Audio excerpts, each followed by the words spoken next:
Hi, my name is Dave, and I'm with Engage Wellness Solutions. For those of you who are interested in learning more about our body composition analysis service, or for those of you who have recently participated, this is a way for you to learn more about what you're made of. And to do that, we're going to take a look at the results generated by our InBody 570 analyzer. So let's take a look at the results. We're going to start at the top of the results sheet. The machine has broken your body down into intracellular and extracellular water, which is water inside and outside your cells, into dry lean mass, which includes bone and connective tissue, and then body fat mass. These are all measured in pounds, and together they all add up to your total body weight. You probably know that water is a major part of your body, but did you know that it makes up approximately 79% of your muscles, 73% of your brain, and 31% of your bones? Overall, your body weight can be 45 to 65% water. Let's move down to the next section called Muscle Fat Analysis. Here we're using two data points from the first section, your weight and the weight of your body fat mass. In addition to that, the machine has calculated the weight of your muscle mass. I want to point out the three columns found in this section, as well as the next several sections. The column we're going to focus on is in the middle, the one with the dash above it. This column represents the healthy norm for people of your height and gender. So let's take a look at each row in this section and see where you line up. In the example shown, this person's weight is within the target healthy zone. Their muscle mass falls outside the target area in the above normal zone. That's okay, as having extra muscle is an indication of good health. Finally, the body fat mass in this example falls within the target zone. Let's take a look at two more result sheets. In this example, you'll see that the person's weight is outside of the target zone. Their muscle mass is within the zone, and the body fat mass is outside of the zone, meaning they have too much body fat. In the final example, the weight is below the target zone, muscle mass is below the target, meaning they don't have enough muscle, and body fat is below the zone as well. A little bit later in this video, we'll talk about positive changes that can be made to the body composition in each of these three examples. Did you know that for every pound of muscle mass you have, your body burns approximately 70 calories per day?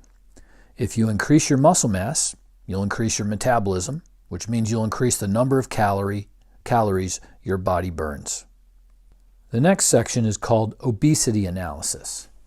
Here, there are two measurements: BMI, which stands for Body Mass Index, which is a number doctors often refer to when you get a physical, and PBF, which represents your body fat percentage. We feel that BMI can be misleading, as it doesn't take into consideration your body composition. It's simply a calculation that uses your height and weight.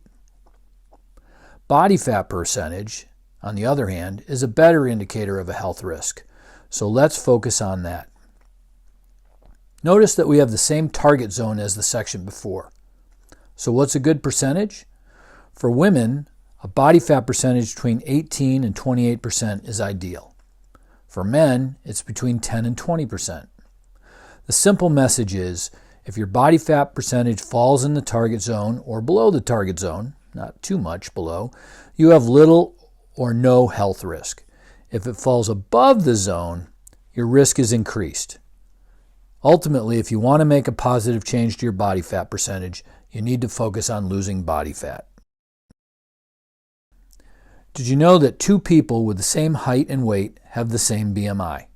However, these same two people could have very different body compositions. One could be heavy with muscle, the other heavy with fat. Which one do you think is healthier? With BMI, you can't tell. In the section called Segmental Lean Analysis, we look at the distribution of muscle mass in your body. In this section, we look for two things. Number one, do you have enough muscle mass for your gender and height? Again, let's note that highlighted column in the middle. Ideally, we'd like to see your muscle mass for each part of your body show up in this zone. In this example, everything looks great. Number 2 is their symmetry between the limbs. You'll see that there are 2 rows for each body part. The top row represents the weight of the muscle mass in pounds, and the second row represents the percentage against the healthy norm. Compare percentage for the right arm and the left arm to see if there are any significant differences. You may see a little difference here due to being left-handed or right-handed, but a significant difference is an indication of a potential problem. This section can be very helpful in identifying areas that need extra attention. If your upper body has plenty of muscle, but your lower body does not, maybe you should focus more attention on building muscle down below. For someone who has had a recent injury, this section can point out how much more rehabilitation work needs to be done in order to be considered back to full strength.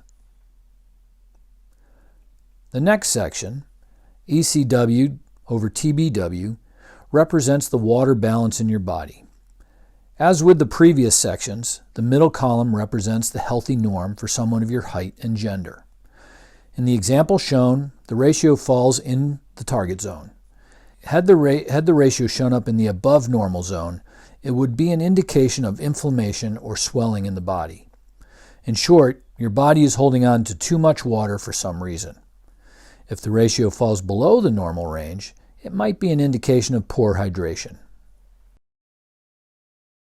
This section is also helpful for someone who has had an injury.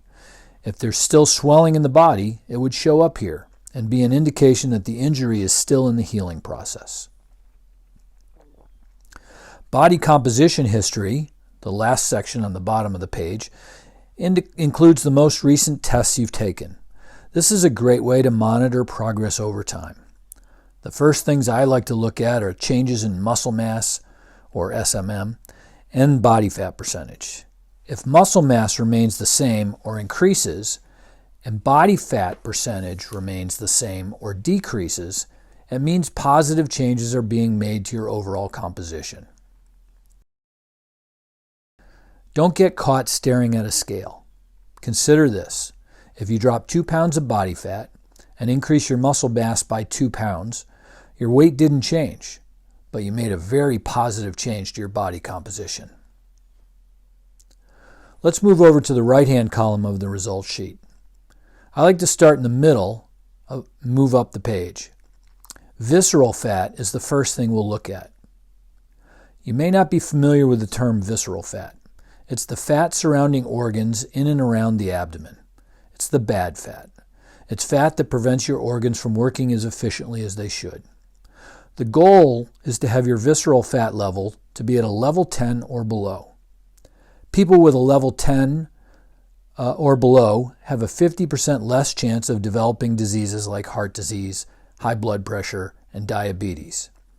Because of this, it's in your best interest to keep this level low. Reducing your body fat mass will reduce your body fat percentage and will gradually help you reduce your visceral fat level. Basal metabolic rate is another term that you may not have heard of before.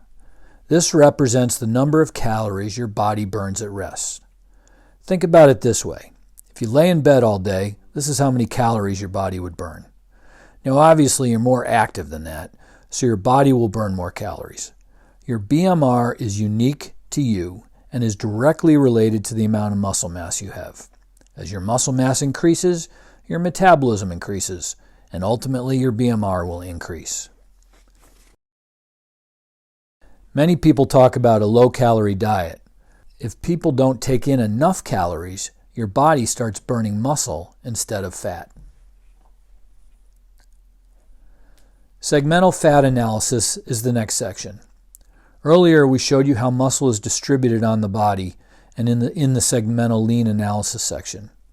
This section is similar, except that it shows the distribution of fat on your body. If you look closely, you'll see that the same 3 columns, below normal, the target zone, and above normal, are all here for each body part. It's just a bit more difficult to see. Almost everyone we see has more fat in their trunk than any other part of their body. That's normal. The final section is body fat. lean mass body control.